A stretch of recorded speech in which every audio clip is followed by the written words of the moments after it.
Bonjour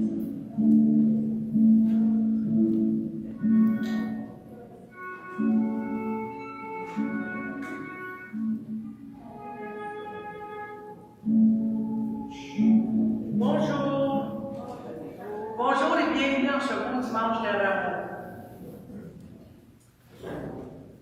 Aujourd'hui, dans cette messe de Rameau, nous allons lire la passion de notre Seigneur Jésus-Christ selon Saint Marc, avec des intervenants pour dire les paroles du Christ, les paroles des amis et disciples, les paroles des autres personnages.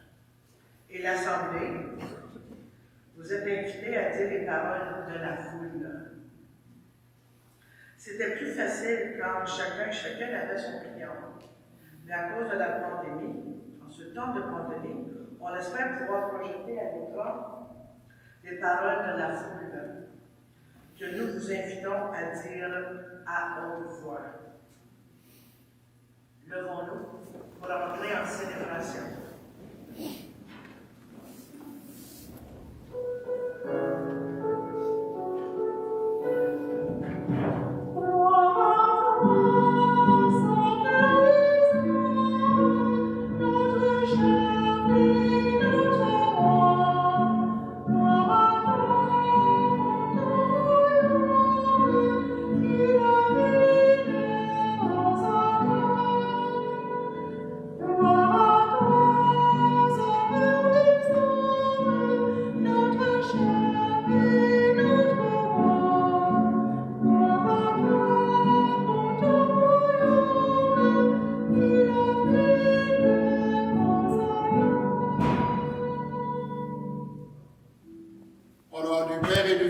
Saint-Esprit. Amen. Le Seigneur soit avec vous. Et avec votre esprit. Mes frères et sœurs, depuis 40 jours, nous marchons avec le Christ et nos cœurs se sentent transformés par le regard d'amour que le Fils de Dieu, le Messie, porte sur chacun et chacune d'entre nous. Nous avons, dès le début de ce temps de carême, préparer nos cœurs à travers la prière, la pénitence et les œuvres de charité. Aujourd'hui, en ce début de la Semaine Sainte, nous sommes rassemblés ici afin qu'avec toute l'Église, nous puissions être introduits au mystère pascal de notre Seigneur Jésus-Christ, lequel, pour donner un réel accomplissement à sa propre passion et résurrection, entra dans sa cité, Jérusalem. Suivons donc le Seigneur, en faisant mémoire de son entrée salvifique avec foi et dévotion, pour que, rendus participants, par la grâce du mystère de la croix, nous puissions avoir part à la résurrection et à la vie éternelle. Nous allons tenir dans les mains nos rameaux pour la prière de bénédiction. Prions le Seigneur. Dieu éternel et tout-puissant, daigne bénir ces rameaux que nous portons pour fêter le Christ, notre Roi. Accorde-nous d'entrer avec lui dans la Jérusalem éternelle, lui qui vit et règne pour les siècles des siècles. Amen.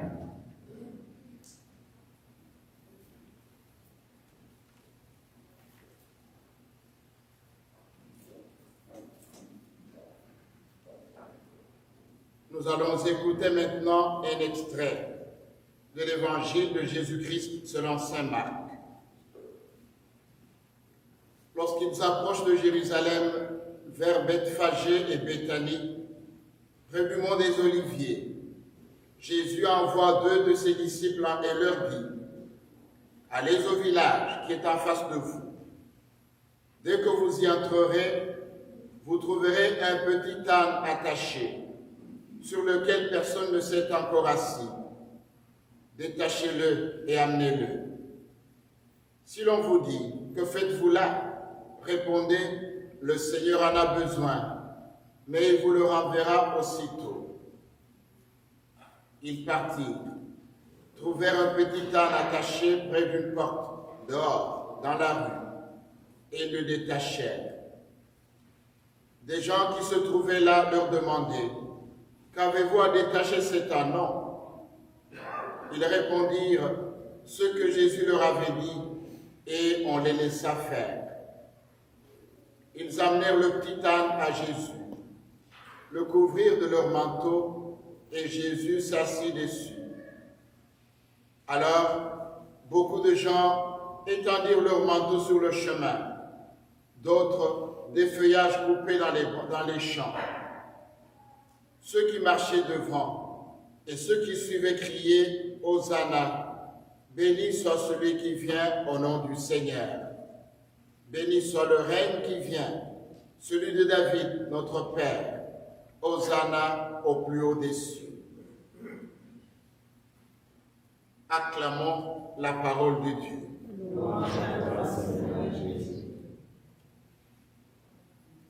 Maintenant, nous allons de nouveau tenir nos rameaux dans les mains pendant qu'on chante le chant Hosanna.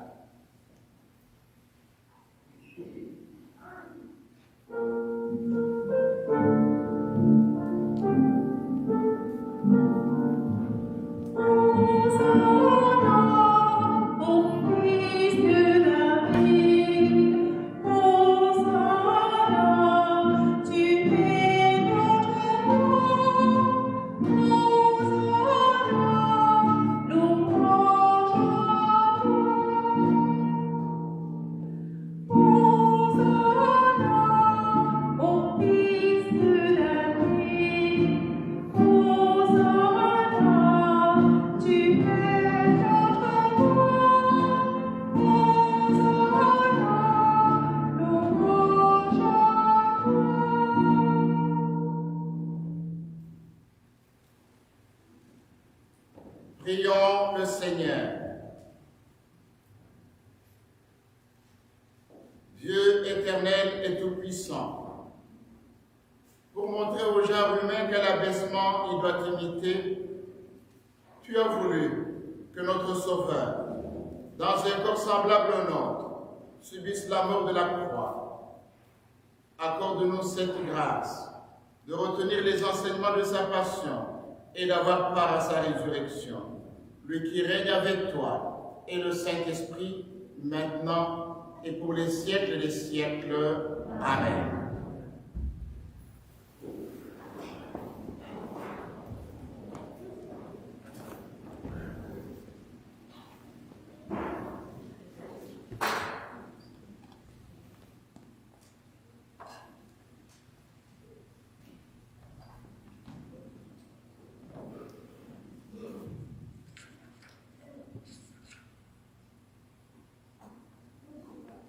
Je n'ai pas caché ma face devant les outrages.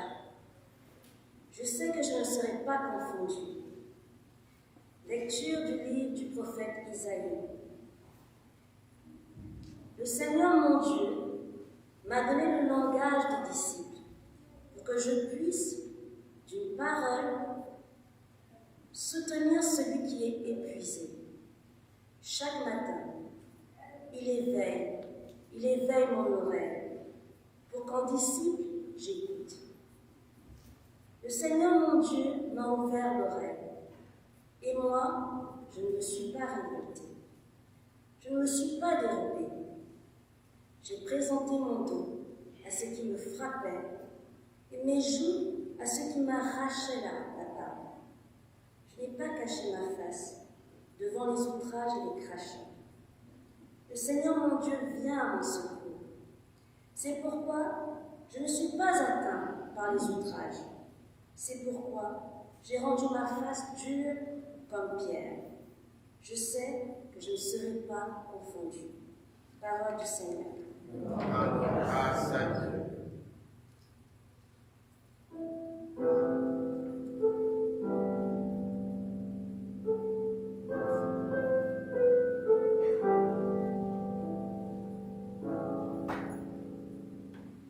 Mon Dieu,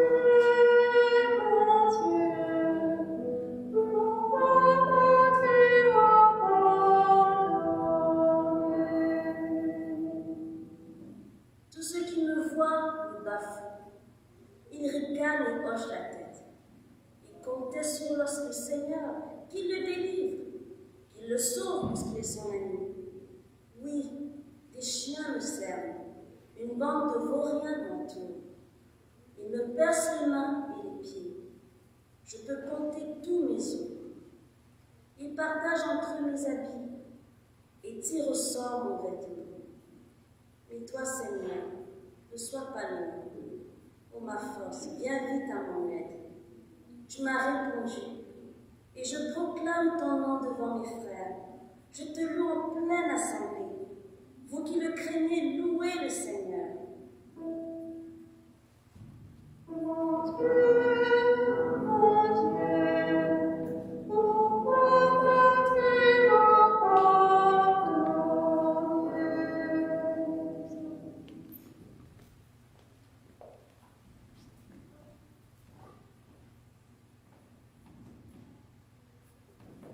Lecture de la lettre de Saint Paul apôtre aux Philippiens. Le Christ Jésus, ayant la condition de Dieu, ne retint pas jalousement le rang qui l'égalait à Dieu. Mais il s'est anéanti, prenant la condition de serviteur, devenant semblable aux hommes. Reconnu homme à son aspect, il s'est abaissé, devenant obéissant jusqu'à la mort, et la mort de la croix. C'est pourquoi Dieu l'a exalté. Il l'a doté du nom qui est au-dessus de tout nom, afin qu'au nom de Jésus, tout genou fléchisse au ciel, sur terre et aux enfers, et que toute langue proclame: Jésus-Christ est Seigneur, à la gloire de Dieu le Père. Parole du Seigneur.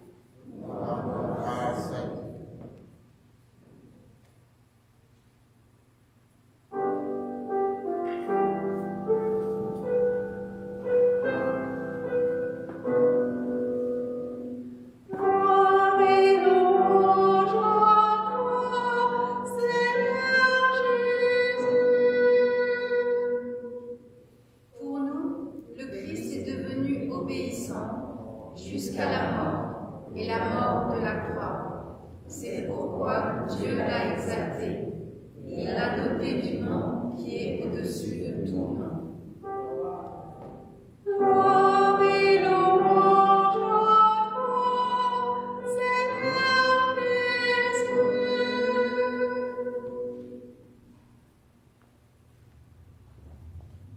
Veuillez vous asseoir. Nous allons nous écouter maintenant la lecture de la Passion de notre Seigneur Jésus-Christ.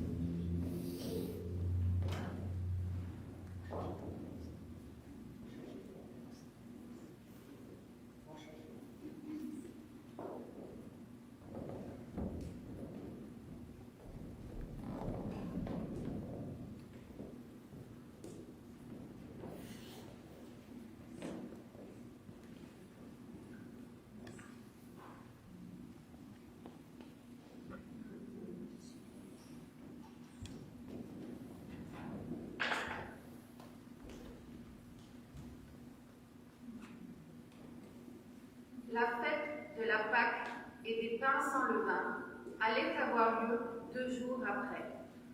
Les grands prêtres et les scribes cherchaient comment arrêter Jésus par ruse, pour le faire mourir. Car ils se disaient: Pas en pleine fête pour éviter des troubles dans le peuple. Jésus se trouvait à Béthanie, dans la maison de Simon le lépreux. Pendant qu'il était à table, une femme entra, avec un flacon d'albâtre contenant un parfum très pur et de grande valeur. Brisant le flacon, elle lui versa le parfum sur la tête. Or, de leur côté, quelques-uns s'indignaient. À quoi bon gaspiller ce parfum? On aurait pu en effet le vendre pour plus de 300 pièces d'argent que l'on aurait donné aux pauvres. Et ils la rudoyaient. Mais Jésus leur dit: Laissez-la. Pourquoi la tourmenter? Il est beau le geste qu'elle a fait envers moi. Les pauvres, vous en aurez toujours avec vous, et quand vous le voulez, vous pouvez leur faire du bien. Mais moi, vous ne m'avez pas pour toujours. Ce qu'elle pouvait faire, elle l'a fait. D'avance, elle a parfumé mon corps pour mon ensevelissement. Amen, je vous le dis. Partout où l'Évangile sera proclamé, dans le monde entier, on racontera en souvenir d'elle ce qu'elle vient de faire. Judas Iscariote, l'un des 12, alla trouver les grands prêtres pour leur livrer Jésus. À cette nouvelle, ils se réjouirent et promirent de lui donner de l'argent. Et Judas cherchait comment le livrer au moment favorable. Le premier jour de la fête des pains sans levain, où l'on immolait la nuit pascale, les disciples de Jésus lui dirent : Où veux-tu que nous allions faire les préparatifs pour que tu manges la Pâque? Il envoie deux de ses disciples en leur disant : Allez à la ville. Un homme portant une cruche d'eau viendra à votre rencontre. Suivez-le. Et là où il entrera, dites au propriétaire : le maître te fait dire : où est la salle où je pourrai manger la Pâque avec mes disciples? Il vous indiquera à l'étage. Une grande pièce aménagée est prête pour un repas. Faites-y pour nous les préparatifs. Les disciples partirent, allèrent à la ville. Ils trouvèrent tout comme Jésus leur avait dit, et ils préparèrent la Pâque. Le soir venu, Jésus arrive avec les 12. Pendant qu'ils étaient à table et mangeaient, Jésus déclara : Amen, je vous le dis, l'un de vous qui mange avec moi va me livrer. Ils devinrent tous tristes, et, l'un après l'autre, ils lui demandaient : Serait-ce moi? Il leur dit : C'est l'un des 12, celui qui est en train de se servir avec moi dans le plat. Le Fils de l'homme s'en va, comme il est écrit à son sujet. Mais malheureux celui par qui le Fils de l'homme est livré. Il vaudrait mieux pour lui qu'il ne soit pas né cet homme-là. Pendant le repas, Jésus, ayant pris du pain et prononcé la bénédiction, le rompit, le leur donna et dit : Prenez, ceci est mon corps. Puis, ayant pris une coupe et ayant rendu grâce, il la leur donna, et ils en burent tous. Et il leur dit : Ceci est mon sang, le sang de l'alliance, versé pour la multitude. Amen, je vous le dis. Je ne boirai plus du fruit de la vigne, jusqu'au jour où je le boirai nouveau dans le royaume de Dieu. Après avoir chanté le psaume, ils partirent pour le mont des Oliviers. Jésus leur dit : Vous allez tous être exposés à tomber, car il est écrit : je frapperai le berger, et les brebis seront dispersées. Mais une fois ressuscité, je vous précéderai en Galilée.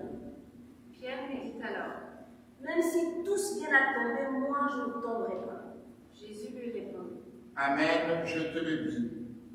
Toi, aujourd'hui, cette nuit même, avant que le coq chante 2 fois, tu m'auras renié 3 fois. Mais lui reprenait de plus belle. Même si je dois mourir avec toi, je ne te renierai pas. Et tous en disaient autant. Ils parviennent à un domaine appelé Gethsémani. Jésus dit à ses disciples : Asseyez-vous ici, pendant que je vais prier. Puis il amène avec lui Pierre, Jacques et Jean, et commence à ressentir frayeur et angoisse. Il leur dit : Mon âme est triste à mourir. Restez ici et veillez. Allant un peu plus loin, il tombait à terre et priait, pour que, s'il était possible, cette heure s'éloigne de lui. Il disait : Abba, Père, tout est possible pour toi. Éloigne de moi cette coupe. Cependant, non pas ce que moi je veux, mais ce que toi tu veux. Puis, il revient et trouve les disciples endormis, il dit à Pierre, « Simon, tu dors. Tu n'as pas eu la force de veiller seulement 1 heure. Veillez et priez pour ne pas entrer en tentation. L'esprit est ardent, mais la chair est faible. » De nouveau, il s'éloigna et pria, en répétant les mêmes paroles. Et de nouveau, il vint près des disciples qu'il trouva endormis, car leurs yeux étaient alourdis de sommeil. Et eux ne savaient que lui répondre. Une 3e fois, il revient et leur dit, « Désormais, vous pouvez dormir et vous reposer. C'est fait. L'heure est venue. Voici que le Fils de l'homme est livré aux mains des pécheurs. Levez-vous, allons. Voici qu'il est proche, celui qui me livre. » Jésus parlait encore quand Judas, l'un des 12, arriva, et avec lui une foule armée d'épées et de bâtons, envoyés par les grands prêtres, les scribes et les anciens. Or, celui qui le livrait leur avait donné un signe convenu. Celui que j'embrasserai, c'est lui. Arrêtez-le et emmenez-le sous bonne garde. À peine arrivé, Judas, s'approchant de Jésus, lui dit « Rabbi !» et il l'embrassa. Les autres mirent la main sur lui et l'arrêtèrent. Or, un de ceux qui étaient là tira son épée, frappa le serviteur du grand prêtre et lui trancha l'oreille. Alors Jésus leur déclara, « Suis-je donc un bandit pour que vous soyez venus vous saisir de moi avec des épées et des bâtons? Chaque jour, j'étais auprès de vous dans le temple, en train d'enseigner, et vous ne m'avez pas arrêté. Mais c'est pour que les Écritures s'accomplissent. » Les disciples l'abandonnèrent et s'enfuirent tous. Or, un jeune homme suivait Jésus. Il n'avait pour tout vêtement qu'un drap. On essaya de l'arrêter. Mais lui, lâchant le drap, s'enfuit tout nu.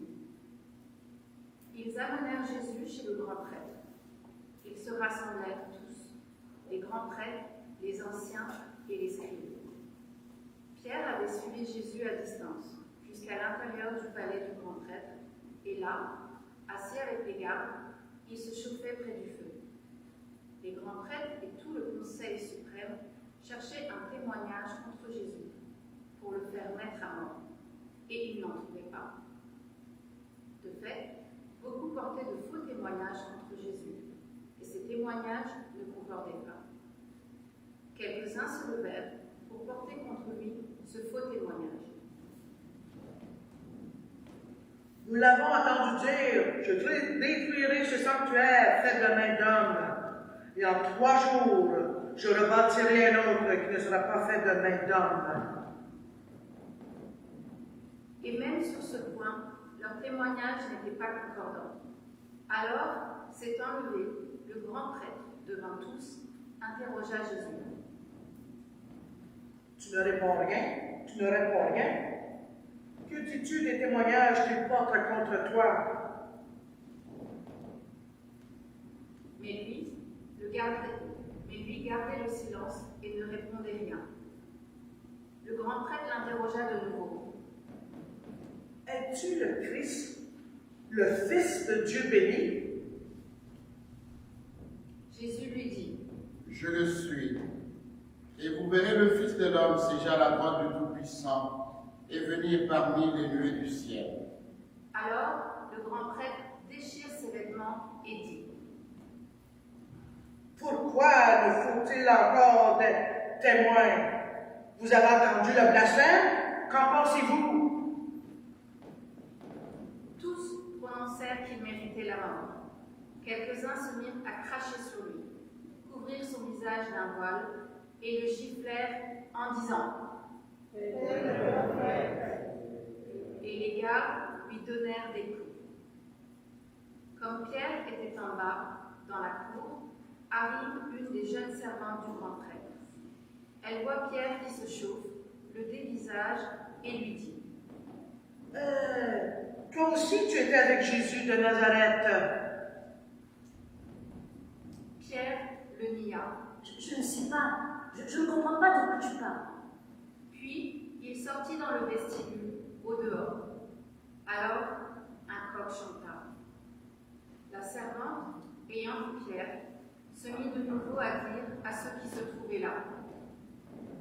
Celui-ci est l'un d'entre eux. De nouveau, Pierre le niait. Peu après, ceux qui se trouvaient là lui disaient à leur tour: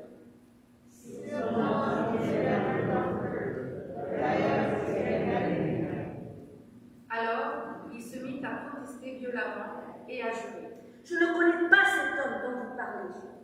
Et aussitôt, pour la seconde fois, un coq chanta. Alors, Pierre se rappela cette parole que Jésus lui avait dite. Avant que le coq chante 2 fois, tu m'auras renié 3 fois.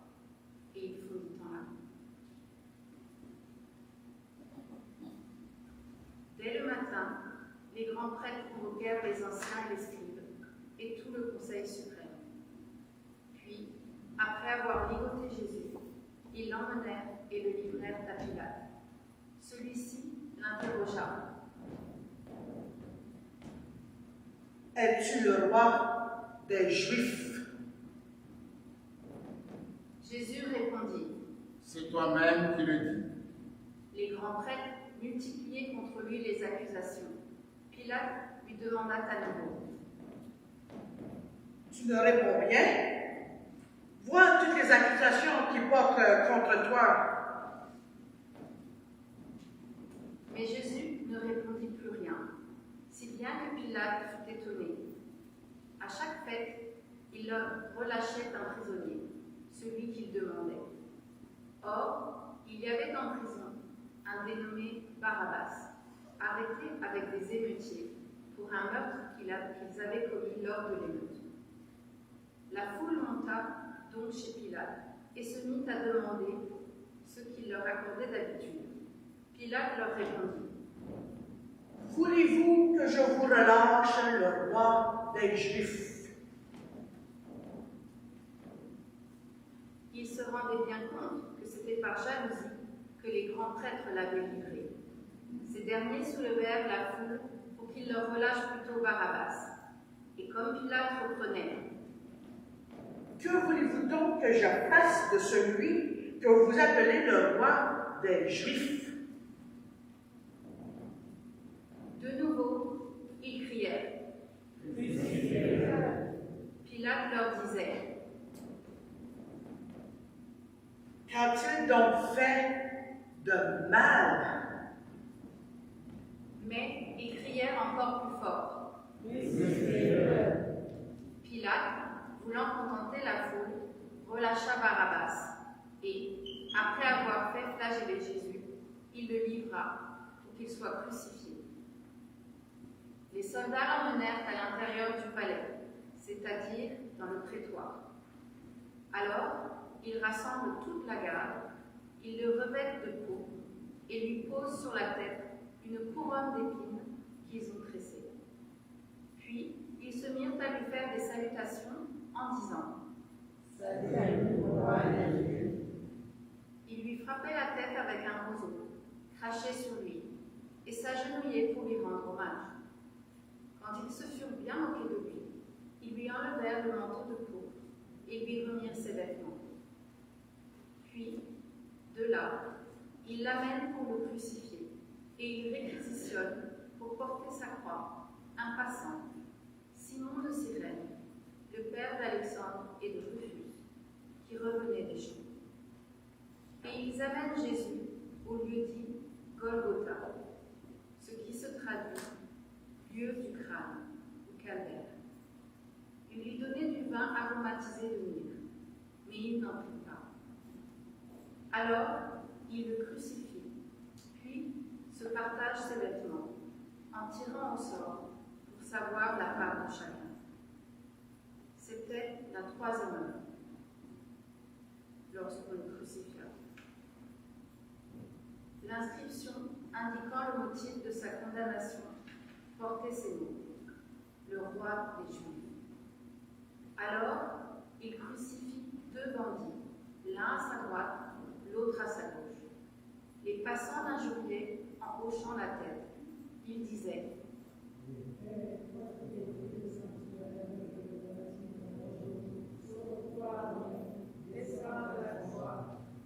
de même, les grands prêtres se moquaient de lui avec les scribes, en disant entre autres: Il en a sauvé d'autres. Il ne peut pas se sauver lui-même. Qu'il descende maintenant de la croix, le Christ, le roi d'Israël. Alors nous verrons et nous croirons. Même ceux qui étaient crucifiés avec lui l'insultaient. Quand arriva la 6e heure, l'obscurité se fit sur toute la terre jusqu'à la 9e heure.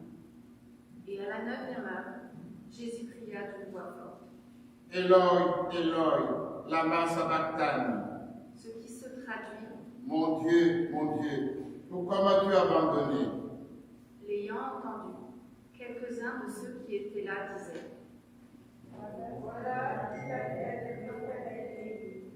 L'un d'eux courut tremper une éponge dans une boisson vinaigrée. Il la mit au bout d'un roseau et lui donna à boire en disant: Attendez, nous verrons bien s'il vient de descendre de là. Mais Jésus, poussant un grand cri, expira.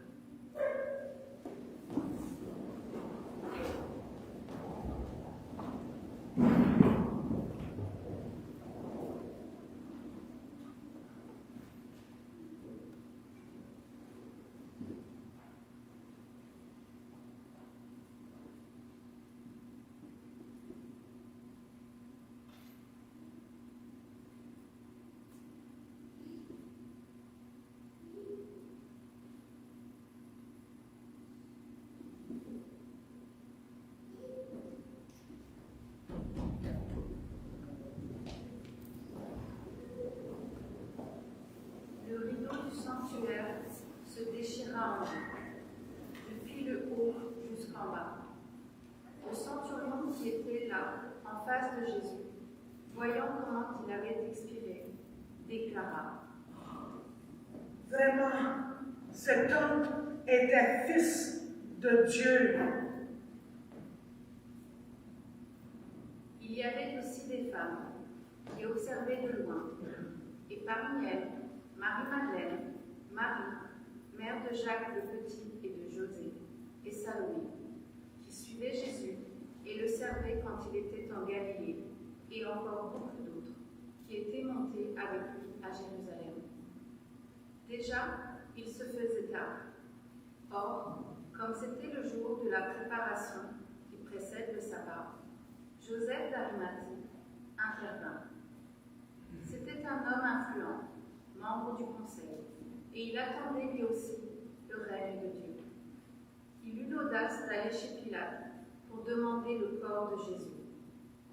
Pilate s'étonna qu'il soit déjà mort. Il fit appeler le centurion et l'interrogea pour savoir si Jésus était mort depuis longtemps. Sur le rapport du centurion, il permit à Joseph de prendre le corps. Alors Joseph acheta un linceul, il descendit Jésus de la croix, l'enveloppa dans le linceul et le déposa dans un tombeau qui était creusé dans le roc. Puis, il roula une pierre contre l'entrée du tombeau. Or, Marie-Madeleine et Marie, mère de José, observaient l'endroit où on l'avait mis. Acclamons la parole de Dieu.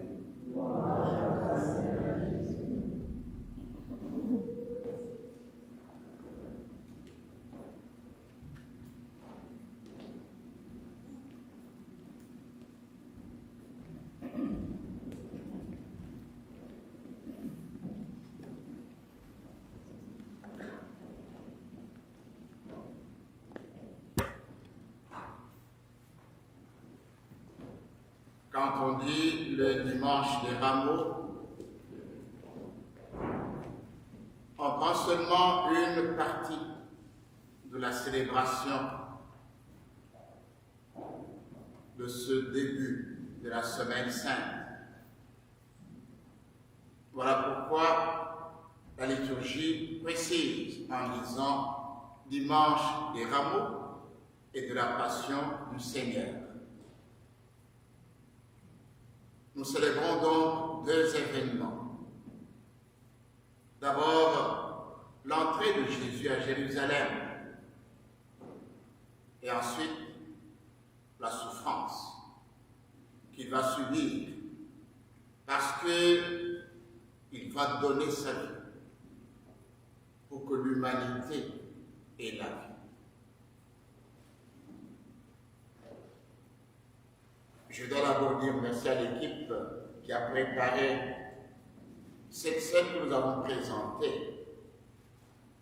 C'était comme ça qu'on lisait la Passion chez les premiers chrétiens, parce qu'ils le faisaient sous forme de théâtre, afin que les gens comprennent et que les gens voient comment différents personnages jouent leur rôle. Et chaque personnage incarnait son rôle, comme on vient de le faire tout à l'heure. En même temps, au fur et à mesure que les années passaient et que les gens mouraient, on a commencé à perdre certains bouts de ce récit. C'est ainsi qu'on a senti le besoin de mettre par écrit ce récit de la passion de notre Seigneur Jésus-Christ, afin que nous, chrétiens, nous ne puissions jamais oublier ce qui nous a valu le salut. Alors, le premier qui a écrit ce qu'on appelle l'évangile ou bonne nouvelle, c'est Saint Marc. Nous avons la chance cette année de lire l'évangile de Marc. C'est le premier évangile qui a été écrit quelques 30 ans après la mort de Jésus, vers l'année 60. Et quand Marc écrit, il se rappelle ce qui était transmis par la tradition orale et il le fixe avec les mots que nous venons d'entendre. Ce qui me frappe dans ce récit de la Passion, c'est la sobriété. Il n'y a pas beaucoup de détails. Marc expose seulement ce qu'il a lui-même appris. Il le dit en mots simples. Parfois, des mots qui nous amènent à nous demander mais qu'est-ce qu'il veut dire exactement? Alors, c'est à partir de ce récit de la passion de Jésus-Christ que tous les évangiles ont été écrits. On est parti du récit de la passion pour retourner à l'enfance de Jésus et pour aller au-delà de la mort de Jésus. L'évangile de Marc finissait comme on vient de l'entendre, de le vivre. Cet évangile finissait avec la mort de Jésus. Alors, à un moment donné, on s'est dit, mais ça finit mal. Quelle est la suite de l'histoire? Comment comprendre cette suite? C'est ainsi que l'on a ajouté un chapitre à la fin de l'évangile de Marc. Parce que l'évangile finissait avec les paroles: Or, Marie-Madeleine et Marie, mère de José, ont observé l'endroit où on l'avait mis. Ça s'arrêtait là. Alors on a ajouté le chapitre 16 pour raconter la résurrection de Jésus.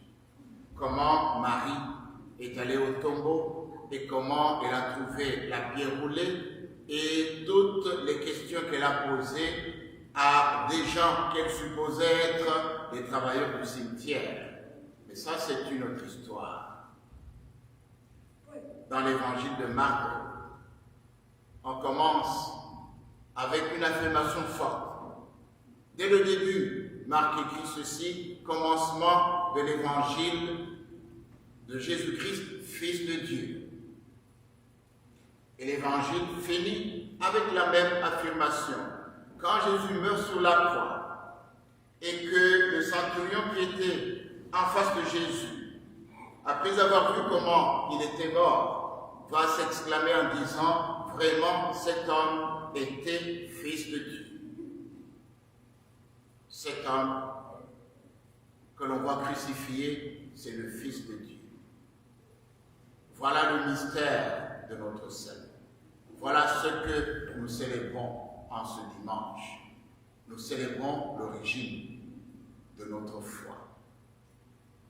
Et dans cette passion de notre Seigneur Jésus-Christ, nous voyons la trahison, nous voyons la calomnie, nous voyons les insultes, nous voyons la souffrance, la torture, nous voyons toutes sortes d'histoires que Jésus subit, non seulement de la part de ceux qui sont contre lui, même de la part de ses propres amis, la trahison de Judas.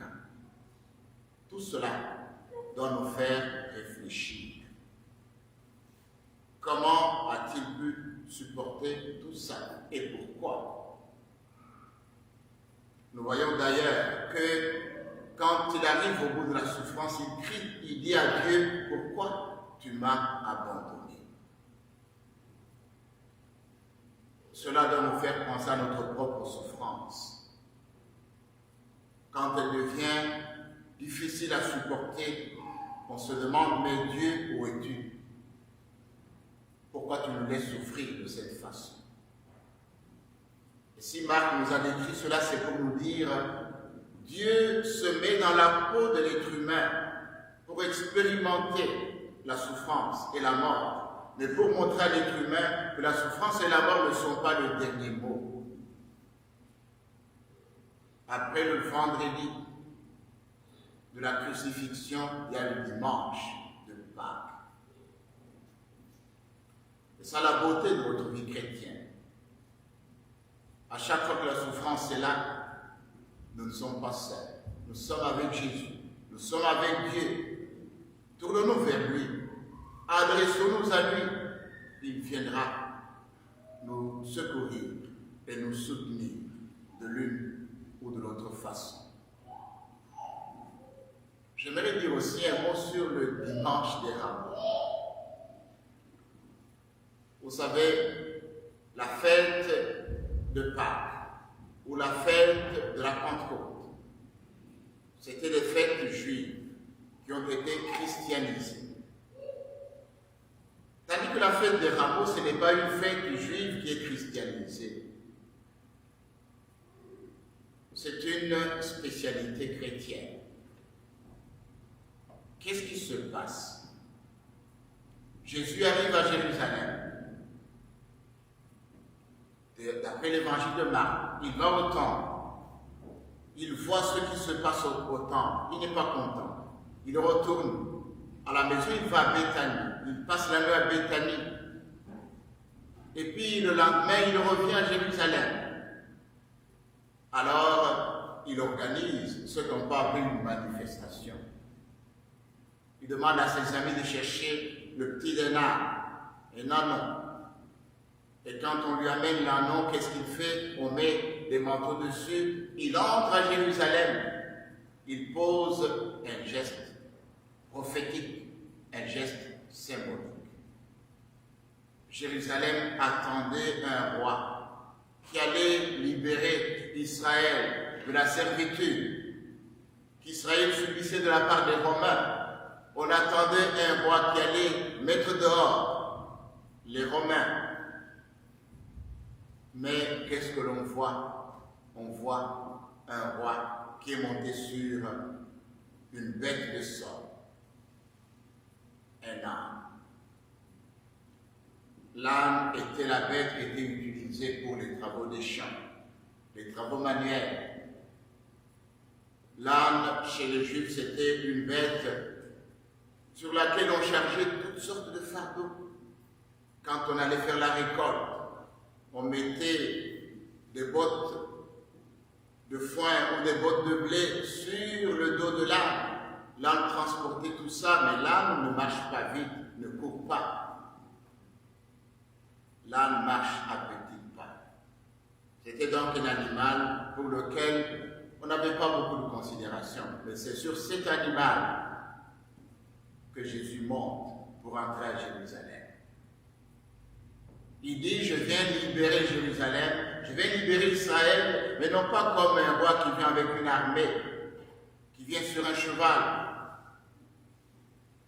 Je viens comme un roi doux et humble de cœur, humble comme un âne. Ensuite, quand il entre, il est acclamé. Il est acclamé par ses amis, par les gens qui sont là. Qu'est-ce qu'ils font, ces gens-là? Ils portent des rameaux dans leurs mains pour l'acclamer. Mais d'où vient cette habitude de porter des rameaux dans les mains pour acclamer quelqu'un qui rentre? C'est une habitude qui a vu le jour 200 ans avant la naissance de Jésus. Il y avait en Israël des rois d'une dynastie grecque qu'on appelle les Séleucides, qui dominaient, qui régnaient sur Israël. Et cette dynastie était tellement méchante que les rois faisaient tout pour que Israël ne puisse pas s'attacher à son Dieu. Ils voulaient enlever le Dieu d'Israël pour mettre les dieux païens. Ils amenaient même les gens à ce qu'on appelle l'apostasie, à renier leur foi, parce qu'ils voulaient instaurer les divinités païennes. Et Israël a résisté. Il y a eu des martyrs d'Israël à cause de cela. Et au bout de la rébellion, c'est Israël qui a triomphé. On a chassé les rois grecs. Alors le jour où on avait chassé les souverains grecs et que Israël était devenu maître de son propre destin, on avait acclamé les chefs religieux qui avaient fait la guerre. Quand ils rentraient à Jérusalem, on les acclamait en portant des rameaux. C'était donc une scène de liesse et de joie. C'est ce qui se fait avec Jésus, celui qui vient libérer Israël. Mais comment libère-t-il Israël? Il libère Israël dans l'amour, dans le don de soi, dans le service. Pas question de dominer, pas question de s'imposer. Il s'offre lui-même. Mais il se donne en disant ce don qu'il fait de lui-même va amener la paix, la réconciliation, l'entente et la fraternité au-dedans de ce peuple. C'est cela aussi qui nous est demandé en ce dimanche des rameaux de la passion du Seigneur. Voir autrement la réalité de la vie. Nous sommes dans un monde où on joue des coups, on doit faire sa place. Parfois, on utilise des moyens qui ne sont pas bons pour se faire de la place dans ce monde. Et Jésus nous dit non, imposez-vous avec l'amour, imposez-vous avec le pardon, imposez-vous avec la réconciliation, imposez-vous avec la charité. Puissions-nous entrer nous aussi dans la semaine sainte en disant merci au Seigneur pour l'exemple que Jésus nous donne. Et puissions-nous célébrer cette passion du Seigneur avec foi en nous disant c'est cela qui nous a valu le salut, c'est le chemin que nous prenons aussi parce que après le vendredi saint, il y a toujours le dimanche de Pâques. Après la souffrance, après la mort, il y a la vie et la vie qui n'a pas de fin.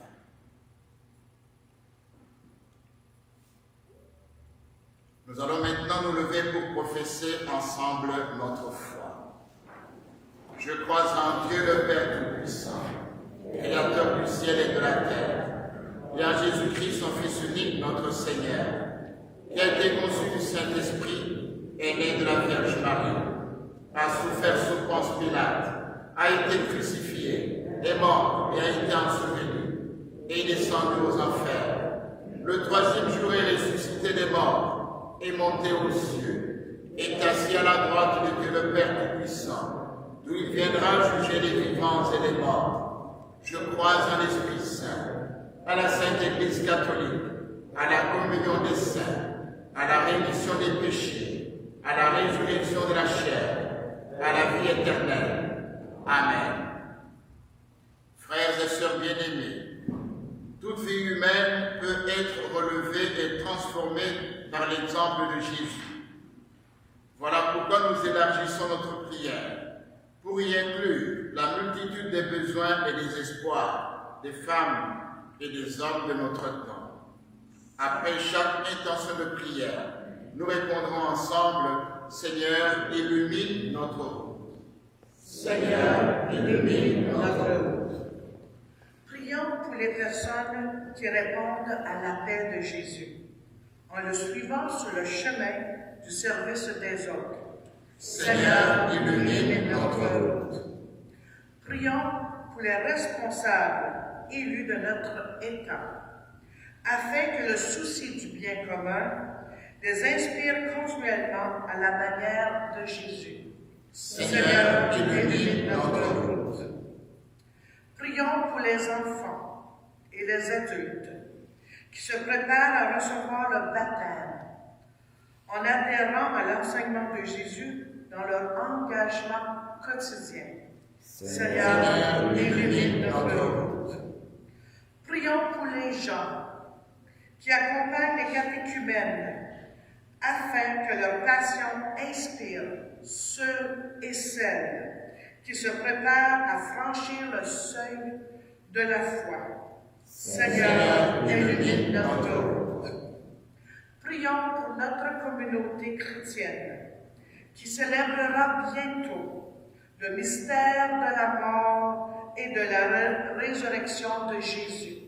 Seigneur, illumine notre route. En ce moment où la troisième vague de la COVID-19 fait des ravages dans notre province, dans notre pays, prions pour toutes les personnes qui sont malades, atteintes de la COVID-19, afin que le Seigneur mette sur leur chemin des médecins, des infirmières, du personnel de la santé, qui vont les soulager et les aider à se relever. Ensemble, prions. Seigneur, en silence, présentons au Seigneur notre Dieu les intentions de prière que nous avons au plus profond de nos cœurs.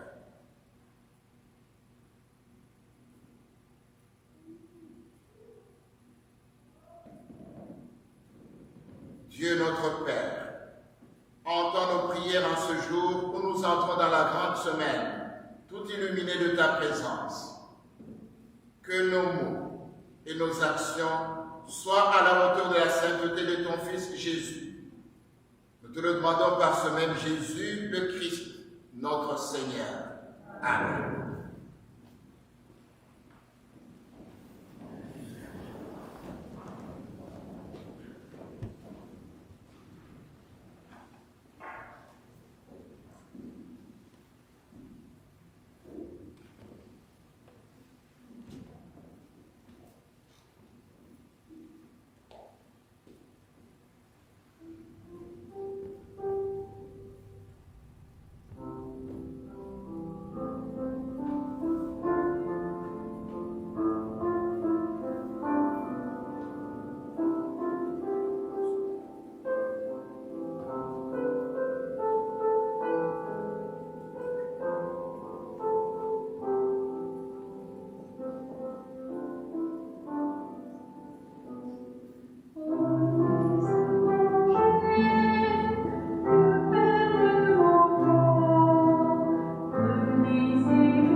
de toute l'Église. Souviens-toi, Seigneur, de la passion de ton Fils. Ne tarde pas à nous réconcilier avec toi. Il est vrai que nous n'avons pas mérité ton pardon, mais nous comptons sur ta miséricorde et sur la grâce du sacrifice de Jésus, lui qui règne avec toi et le Saint-Esprit, maintenant et pour les siècles des siècles. Amen. Le Seigneur soit avec vous. Élevons notre cœur. Rendons grâce au Seigneur notre Dieu. Vraiment, il est juste et bon de te rendre gloire, de t'offrir notre action de grâce, toujours et en tout lieu, à toi, Père très saint, Dieu éternel et tout-puissant, par le Christ notre Seigneur. Alors qu'il était innocent, il a voulu souffrir pour les coupables, et sans avoir commis le mal, il s'est laissé juger comme un criminel. En mourant, il détruit notre péché. En ressuscitant, il nous fait vivre et nous sanctifie. C'est par lui que la terre et le ciel, le peuple de Dieu avec tous les anges, ne cessent de t'acclamer en chantant.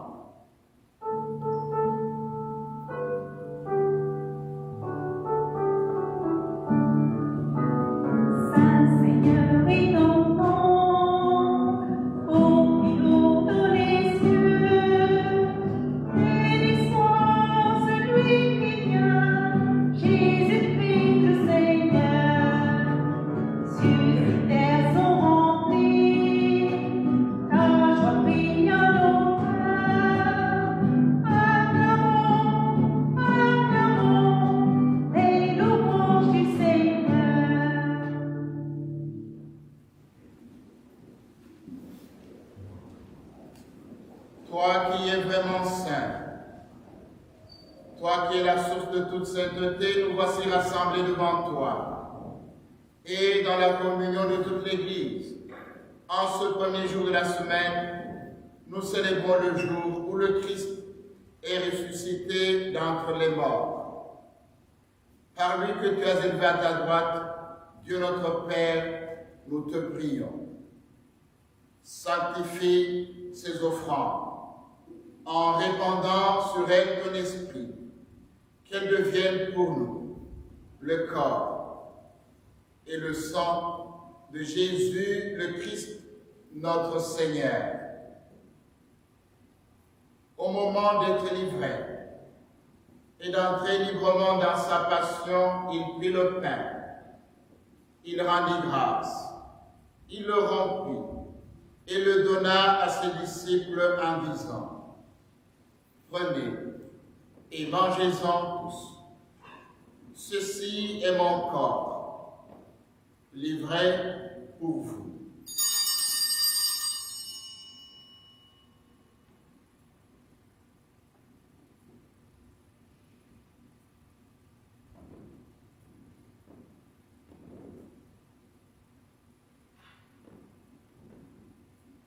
De même, à la fin du repas, il prit la coupe. De nouveau, il rendit grâce et la donna à ses disciples en disant: prenez et buvez-en tous, car ceci est la coupe de mon sang, le sang de l'alliance nouvelle et éternelle, qui sera versé pour vous et pour la multitude en rémission des péchés. Vous ferez cela en mémoire de moi.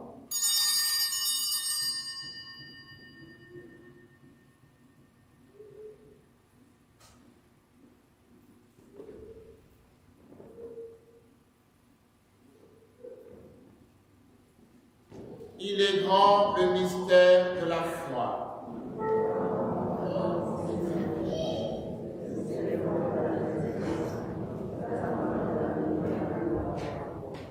Faisant ici mémoire de la mort et de la résurrection de ton Fils, nous t'offrons, Seigneur, le pain de la vie et la coupe du salut, et nous te rendons grâce, car tu nous as choisis pour servir en ta présence. Humblement, nous te demandons qu'en ayant part au corps et au sang du Christ, nous soyons rassemblés par l'Esprit Saint en un seul corps. Souviens-toi, Seigneur, de ton Église répandue à travers le monde. Fais-la grandir dans ta charité, avec le pape François, notre évêque Marcel, et tous ceux et celles qui ont la charge de ton peuple. Souviens-toi aussi de nos frères et sœurs qui se sont endormis dans l'espérance de la résurrection et de toutes les personnes qui ont déjà quitté cette vie. Reçois-les, Seigneur, dans ta lumière, auprès de toi. Sur nous tous, enfin, nous implorons ta bonté. Permets qu'avec la Vierge Marie, la bienheureuse Mère de Dieu, avec Saint Joseph son époux, avec les apôtres et les saints et saintes de tous les temps qui ont vécu dans ton amitié, nous ayons part à la vie éternelle et que nous chantions ta louange par Jésus-Christ, ton Fils bien-aimé.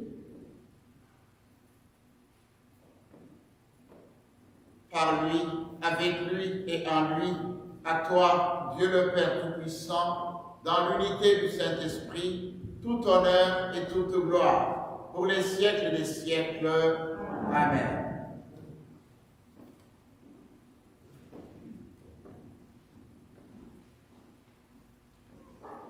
Unis dans le même esprit, nous pouvons dire avec confiance la prière que nous avons reçue du Sauveur.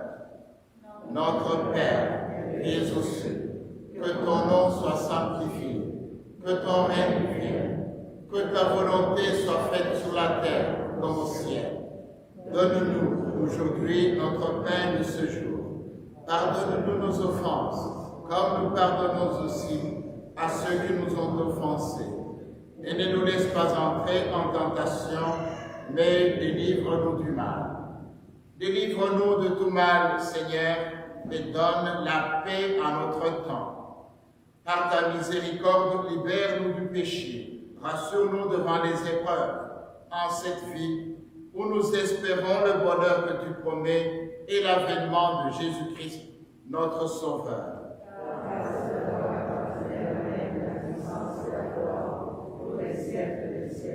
Seigneur Jésus-Christ, tu as dit à tes apôtres, je vous laisse la paix, je vous donne ma paix. Ne regarde pas nos péchés, mais la foi de ton Église. Pour que ta volonté s'accomplisse, donne-lui toujours cette paix et conduis-la vers l'unité parfaite, toi qui règnes pour les siècles des siècles. Amen. Que la paix du Seigneur soit toujours avec vous. Dans la charité du Christ, échangeons un signe de paix.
Voici l'agneau de Dieu qui enlève le péché du monde.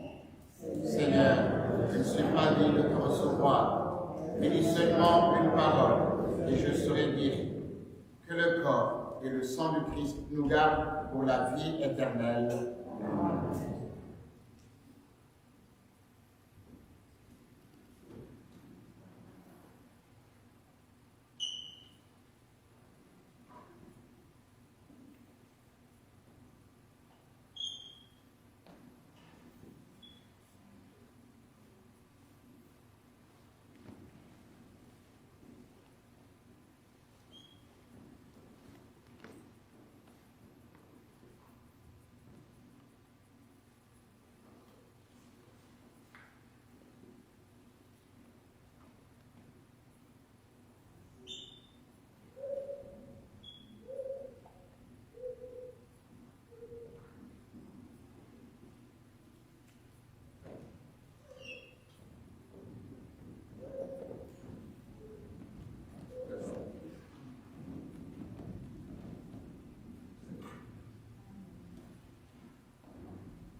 Christ.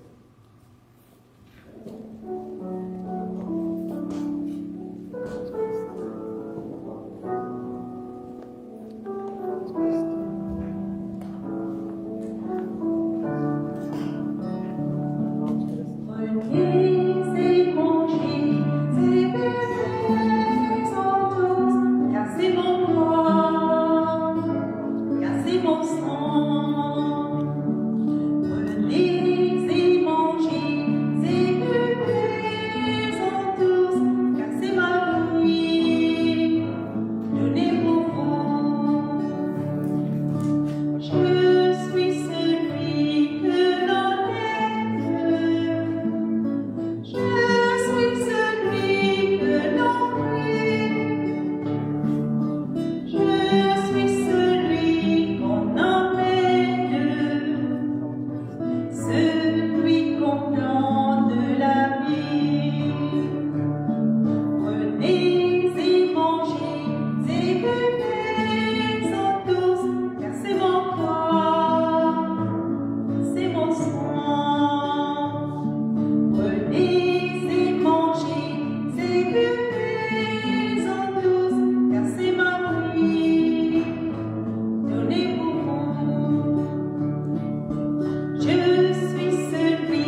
Prions le Seigneur.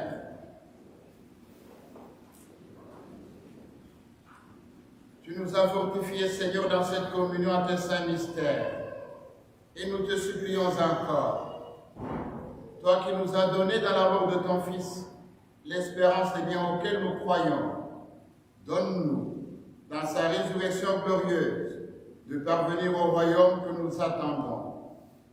Et nous te le demandons par Jésus le Christ, notre Seigneur. Amen. Veuillez vous asseoir.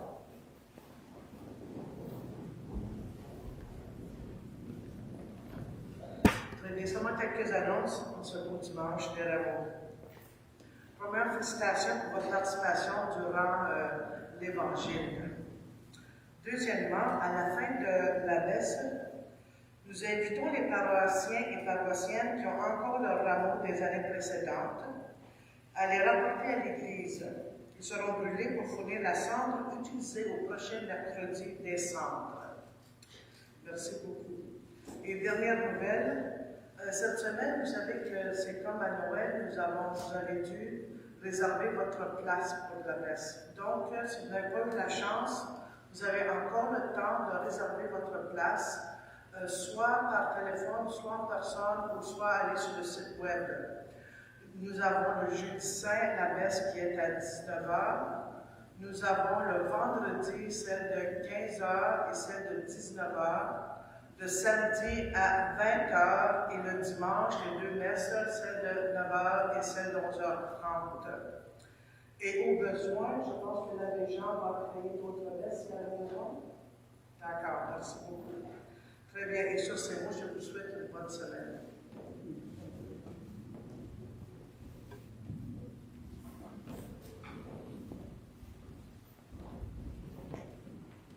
J'aimerais juste donner une précision pour le vendredi saint parce que hier soir, il y avait des gens qui avaient de la confusion. À 3h de l'après-midi, à 15h, nous avons la célébration de la Passion de notre Seigneur Jésus-Christ. Ce qui vient à 7h le soir, à 19h, c'est le chemin de croix, ici à l'église. Donc, n'oubliez pas la célébration de la Passion à 3h. Le chemin de croix vient plus tard. Alors, pour le vendredi, faites attention aux deux, parce qu'il y avait de la confusion hier soir. J'aimerais d'abord remercier toute l'équipe liturgique qui a bien préparé cette messe. Merci à la chorale, qui fait ça très bien. Je pense qu'il mérite une bonne main d'applaudissement.